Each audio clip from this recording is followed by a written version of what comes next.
TV. Kora mga jangwa ng'iye mag motendre koro gi wechego mar kambi mar tudruok mar Safaricom pek mar ngima ne oganda koro seduoko piny tudruok e yor goyo simu, kama koro kwan nyiso ni thoth oganda oduoko piny tudruok e yor goyo simu. Edwin Okoth kolonwa bugo omenda mar kambi tudruok mar Safaricom mabende yango ni kwan jogo makawo hola kokalo e yor ong'we yamo medore. Chudo yulo ka omenda ma inyalo hol gi bende koro dok piny. Oganda ma ok tin milion 43 tiyo kod line Safaricom e goyo simu, oro ote kata chwalo omenda. Kaluwore kod kwan manie bug omenda mar kambino e thuolo mar dweche 12 ma orumo dwe mar adek higani. Pek mar ngima ma odiyo oganda go ne oyangore e ripot Safaricom, kama e thuolo mar higa achiel mosekalo dhano ne oduoko chien kaka gigoyo simu kod 2.6 e okang' mano mayo Safaricom bilion 2 gi milion 100 ka opim kod thuolo ma kamano higa mokalo. Oganda manyo yore mamoko mag tudruok. Kiketo credit ma 20 bob, to credit ma 20 bob ok inyal wuoyo godo kata mana for 3 minutes kapok orumo.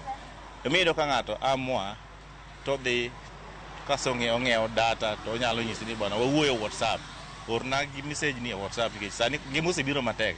Ndalo adek an awuon kapok akol ng'ato to gima kelo gini kabisa, ka ok idich gi ng'ato kabisa tineno ni siling 10 no dikonyi kamoro. Kalure ko uchumi chal, uchumi ng'awre malo moro idho, nikech ok inyal go sim samo gima dakonyi.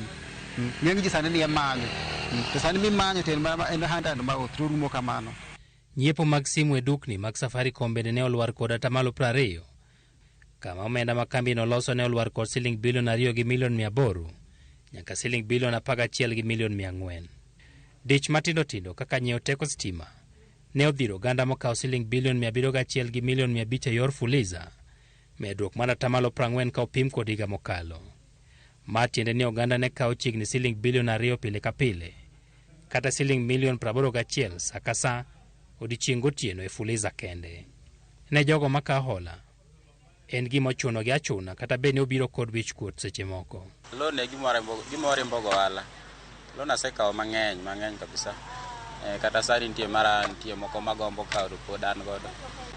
Nitiere kembe moko mokabiluongo nying-gi.